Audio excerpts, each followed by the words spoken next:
Hi guys, today I want to talk about some PS1 Hidden Gems, starting with Trap Gunner, a really fun top-down shooter that's a great single-player game, but really multiplayer is where it's at. Think of this game as a slower-paced Power Stones with setting traps as your main goal, using a lot of different strategies to fight and shoot your opponents and trick them into landing into your traps before you fall into theirs, running around the map like crazy, setting traps all over the place. A really fun game, a great action piece, and a definite hidden gem for the PS1.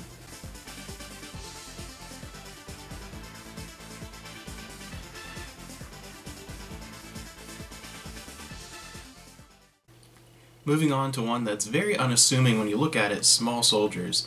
And this is, yes, based off that really cool classic 90s movie about the toys that have microchips put into them that give them great artificial intelligence, and they wage war on each other. You know, the soldiers versus the Gorgons, the commandos versus the Gorgonites.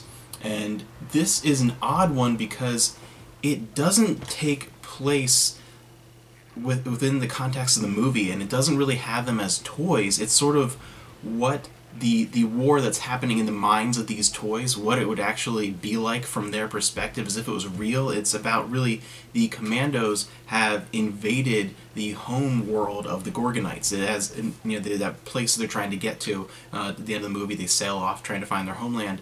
It doesn't really show them as toys per se. It's more of a really odd thing that, like, I don't know why they even use this license for it. It's very bizarre, but you actually fight in a really cool, somewhat dark, third-person action game, not really as toys, but again, just kind of as an interesting 3D warfare action piece. And it turns out it's actually pretty good. I had a lot of fun with this one, and it does throw you for a loop at first, though, because you expect to be kind of moving around as toys through living rooms and things like that kind of thing, kind of a mix of like Toy Commander there, but it's something totally different that doesn't necessarily need this license. It's a very odd one, but a definite hidden gem. It's pretty fun, and again, one that you wouldn't think picking it up that it would be really any good. Next up is Kingsfield. Nice long box here on the PS1, and honestly the entire Kingsfield series, I would say, is a hidden gem, no matter what you're looking at, PC, PS1, PS2. Just to me, that is one of the best, if not the best, kind of old school, hardcore dungeon crawling video game series. Absolutely love it, and technically this is Kingsfield 2. In North America we didn't get Kingsfield 1 at all, that's just in Japan. Kingsfield 2 was relabeled Kingsfield, and Kingsfield 3 was relabeled Kingsfield 2, so I'll just refer to this one as Kingsfield. The one that's a long box, I don't think it ever got a reprint in the jewel cases, but this one here in particular is a lot of fun, and it's just so simple to get into. It just really throws you right in. It has that huge difficulty curve right off the bat. If you step wrong right off the first platform, you could die right away. And really just brings about that Kingsfield charm. If you like real old school dungeon crawlers, this is definitely for you. If not, then stay away from it, because it's something that really only appeals to that limited crowd. But I love this series, and this, if you're the English-speaking audience, is the perfect place to start. And another long box game here, Descent on the PS1.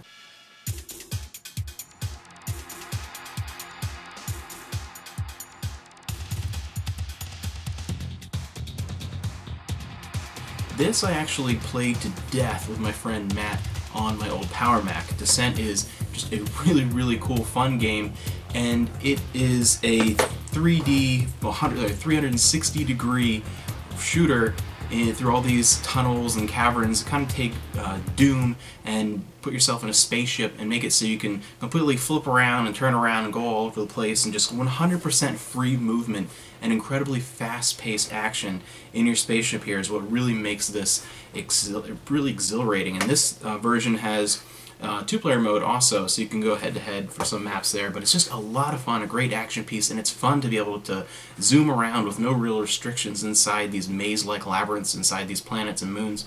A really fun game.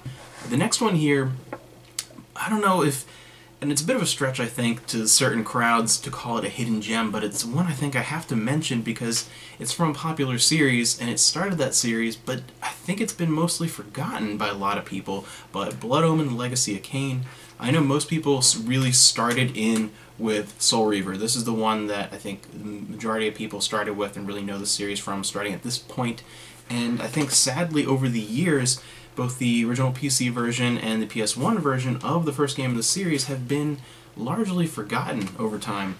And it's too bad. I mean, it's really good. If you have started with Soul Reaver, though, it is very different gameplay-wise. The type of storytelling and the atmosphere and everything like that are pretty similar. But gameplay-wise, it plays a little bit closer to, I guess Diablo would be the closest thing for people that are familiar with that. Kind of a mix between what would later be the Soul Reaver mixed with Diablo, a little bit of like Baldur's Gate. Trying to think of some things that are probably more well-known that are similar. But that type of feel, and it works really well. I think over time this has become somewhat of a forgotten classic in a series that is very popular and well-known.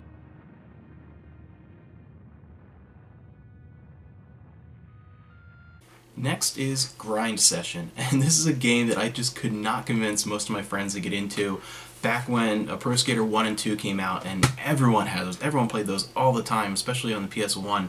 And there were a bunch of games trying to capitalize on that success, trying to imitate it, some better than others, some going a little more into the more realistic skating realm, some being, again, more over the top, like an arcadey, like the Pro Skater series. And out of all of those, this is the best one that I've played as far as the kind of imitators, quote-unquote, Grind Session.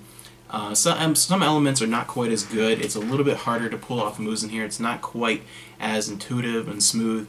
But overall, I think it's a really, really fun game. It has a very similar playstyle. It has a very similar setup. If you played Pro Skater 1 and 2 in particular, especially those first two, you'll recognize Grind Session immediately. It's the same structure, and to me it is a fantastic game.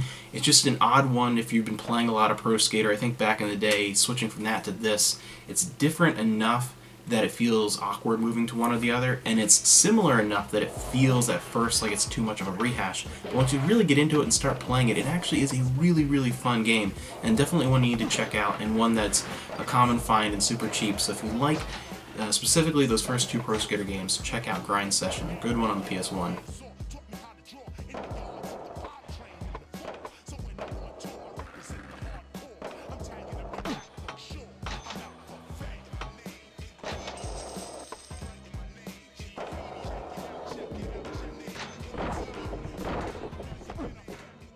Last one here, and a game that did not get very good ratings, and a game that is just completely forgotten and unappreciated as far as the PS1 RPG community. A game that no one can tell me this is a bad game. I will always think this is a fun game, even though it's not perfect. Eternal Lies. This was a low-budget RPG release on the PS1, released in 2001. But as soon as you get into it, the opening sequence to this game is really fantastic. I love the animation, I love the art style, I love the music, really good, and you really get into it. It does, though, have somewhat of a stereotypical strategy RPG feel to it, but it has some really interesting elements with the puppets bringing these things to life and working with you. It's a decent, fun strategy RPG. Again, it's not a big flashy title, it's not groundbreaking in its story, but the characters are enjoyable. Artistically, I actually think it looks really nice for the time period and for that style of RPG that I like. The characters, not quite as memorable as some bigger name games out there, but still fairly interesting world, nice combat system. Overall, it's, again, not a perfect RPG, and one that's not a showboat title. It's not going to blow you away with really any element of it, but it is a lot of fun. I had a lot of fun with it, and for a low budget, very late in the PS1 lifespan RPG release, Eternal Lies is actually really fun. And again, it's one of those games, like a lot of these, that is really easy to find for less than $10. Super cheap one here. So those are some PS1 hidden gems that I don't think a lot of people talk about, some that I think people have forgotten over time, and ones like Eternal Lies that even in its heyday, even when it first came out, no one knew what the heck this thing was, and I swear no one else bought this game. I have not met anyone, let me know below if you played this, I have not met anyone who's even heard of this game, let alone played it. Kind of like Shadow Madness, which I did a review on earlier this year. But yeah, those are some PS1 hidden gems there, and I'm actually going to go ahead and do a video, I'm going to do it right now probably, on Eternal Lies, giving a little bit of a closer look into it, and just try and give you guys a little bit of incentive to check it out a little bit further. And make sure you check back later this week. I'll be doing a full review on a hidden gem that I left out of this video because I'm doing a whole review of it.